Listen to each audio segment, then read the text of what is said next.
کسی گاؤں میں ایک گڈریا رہتا تھا۔ اس کے پاس بہت سے بھیڑ بکریاں تھے۔ وہ انہیں چرانے کے لیے روزانہ گاؤں سے باہر جنگل میں لے جایا کرتا تھا۔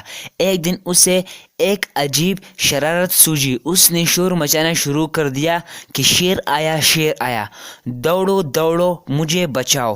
گاؤں والوں نے سنا تو ہاتھوں میں لاٹھیاں لیے بھاگتے ہوئے آ گئے۔ گڈریا انہیں دیکھ کر ہنس دیا اور کہنے لگا، یہاں کوئی شیر نہیں آیا، میں نے تو آپ لوگوں سے مذاق کیا۔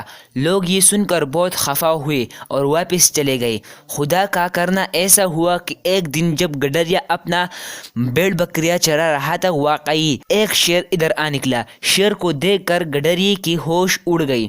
اس نے شور مچانا شروع کر دیا، لوگوں، خدا کے لیے دوڑو، مجھے بچاؤ، شیر آ گیا ہے، شیر آ گیا ہے۔ مگر کوئی آدمی اس کی مدد کو نہ آیا کیونکہ وہ ایک دفعہ جھوٹ بول کر اپنا اعتبار کھو چکا تھا۔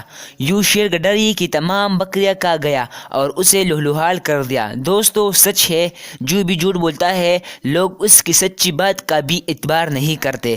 ہمیں چاہیے کہ ہمیشہ سچ بولے، سچائی دین کی بنیاد ہے۔ دوستو، جھوٹ کی سزا ضرور ملتی ہے، جھوٹ کا انجام برا ہوتا ہے، کبھی بھی جھوٹ مت بولو۔